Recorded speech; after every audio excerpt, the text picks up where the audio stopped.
Wikang Filipino sa aking buhay. Maituturing na isang kayamanan, wikang Filipino na nagbubuklod sa ating lipunan. Minana mula sa mga ninuno hanggang ngayon ginagamit sa iba't ibang larangan at aspeto. Kita sa mga panitikan at mga salitang sinasambit, kailanman ito'y hindi mawawaglit. Parte ng ating kasaysayan at kultura, iba-iba ang paniniwala, ngunit tayo ay nagiging isa. Filipino ang pangunahing wikang gamit sa akademya.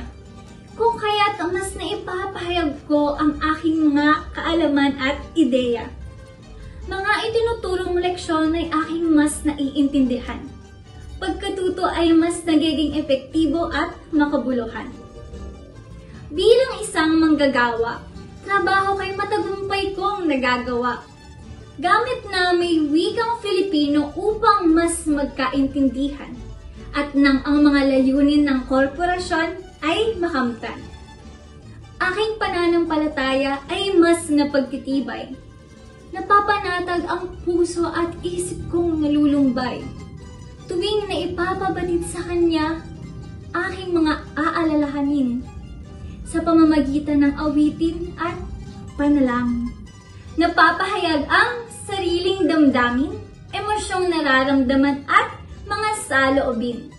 Nasasabi ang mga gusto at hindi, daan upang makahingi ng kapatawaran at maiwasto ang mga mali.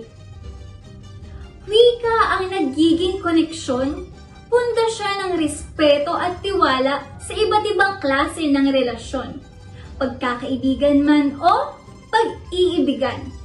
Ito'y susi sa pagpapakita ng pagmamahalan. Dahil sa ating wika ay nagiging mulat ako sa mga usaping pambansa. Mga impormasyon patungkol sa mga issue ay sinasala. Nakakabuo at naipapahayag ang aking mga opinyon. Nagagawa ko ring makibahagi sa mga matiwasay na diskusyon. Pag-asa ng bayan, kaming mga kabataan. Responsibilidad na palaganapin ang kamalayan. Patuloy na gagamitin ang wikang Filipino. Nang sa susunod na henerasyon ay mapakinabangan pa rin ito. Bilang isang Pilipino, ito ang aking maipapangako.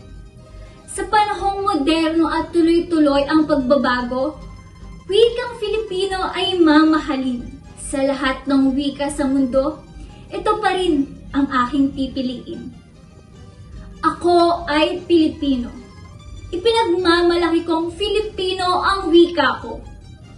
Buhay ay nagkakaroon ng saysay, dulot ng wikang Filipino sa aking buhay.